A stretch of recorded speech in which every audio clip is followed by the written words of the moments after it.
Here's the thing I can say, guys, is that the people that have money understand that a shift in the market is coming. And so they're holding on to their money.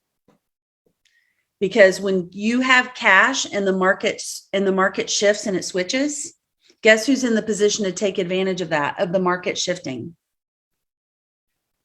People who have cash. So let me ask you, as a real estate agent, I'm going to talk to you about your own wealth. And Tara's going to love this conversation. How much cash do you have?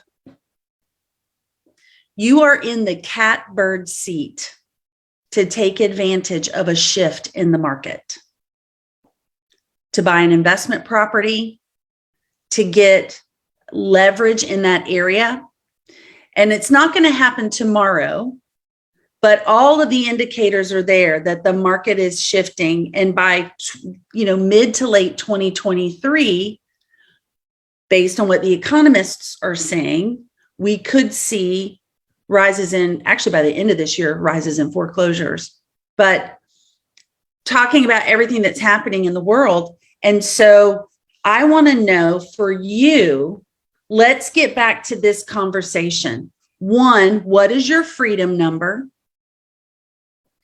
What is your freedom number? And who knows what a freedom number is? I'm taking you back to when we did Rich Dad, Poor Dad. I don't know what, almost a year ago now. Terry, what's our freedom number?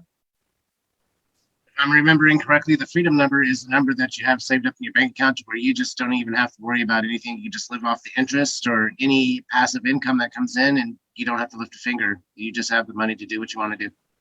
Yes. So there's a lot of different ways to hit the freedom number, but basically what Terry said is right. Your freedom number is the amount of cash you have passively coming in every single month, so that if you did not get out of bed, you could pay your bills.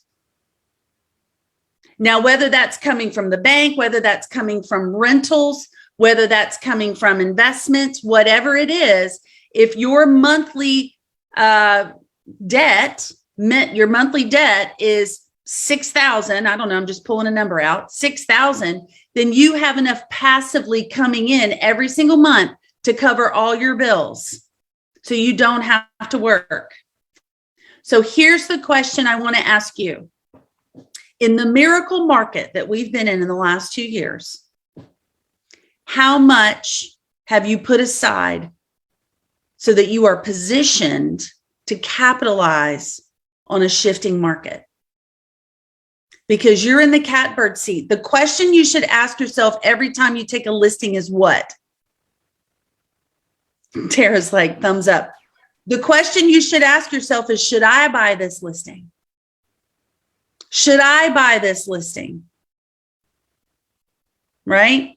If you have property that cash flows positively through rentals, I don't know why you would sell it right now. I can answer that question. Go ahead, Tara. So I did a little bit of a test, had completely renovated a house. And I'm like, nope, got to keep on to it. Great location, back bay, water, ran all the numbers sideways, Becky, sideways. You could do nightly rentals, weekly rentals, but the end game of between taxes, upkeep, and at a height that we were at, it would take me 10 years to recoup what you could flip. You got it. And I literally put it up at a high price, not wanting to sell, and sold it for $100,000 over the ridiculous price I'd already listed it at.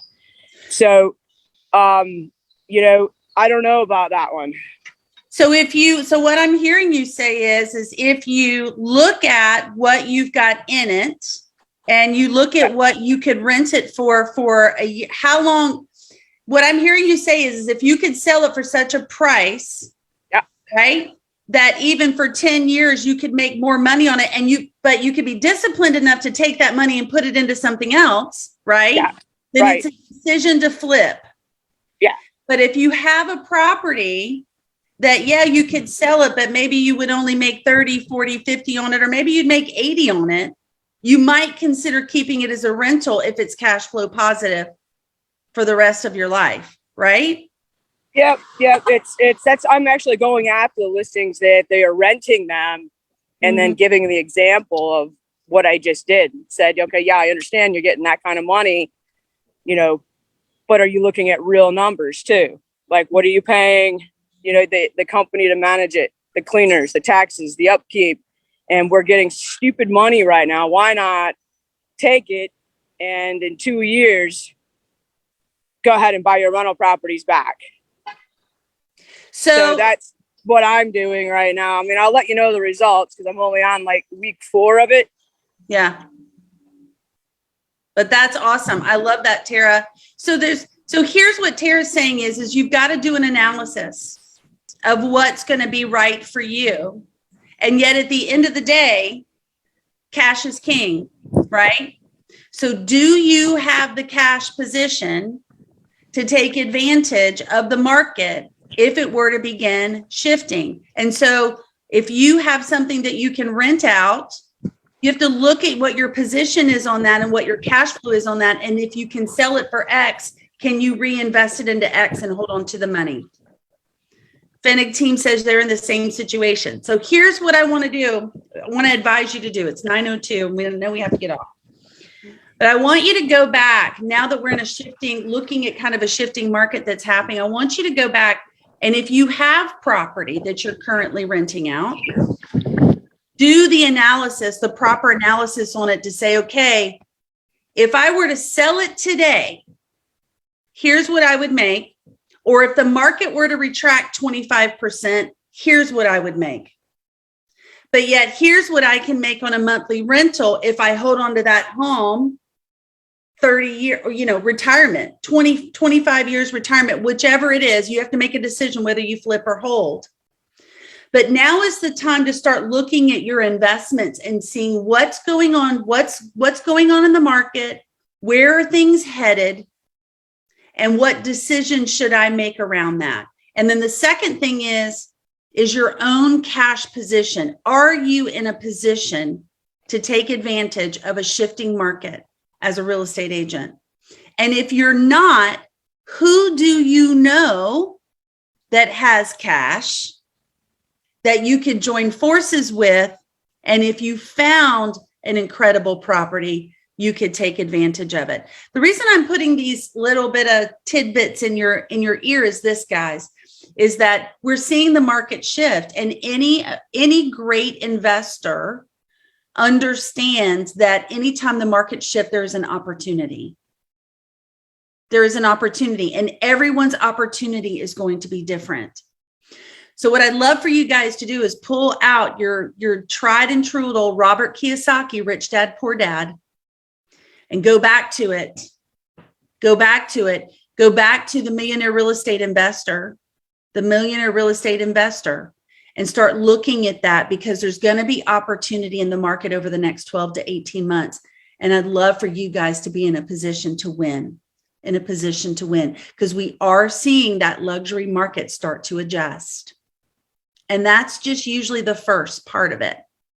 Okay. Now hear me this. It's 9:04. I know I have to get off, but I want to say this. I'm not saying there's going to be a crash. You guys get what I'm saying, right? There's a shift. There's good mortgages out there. There's not going to be a crash like 2008. No one's predicting that, but they are predicting it to slow down. So depending upon the price point that you're working in, make sure your listing presentation matches what's going on in the market today with reality. It may not be the same in a $500,000 to $800,000 price point as it is in $1 million plus.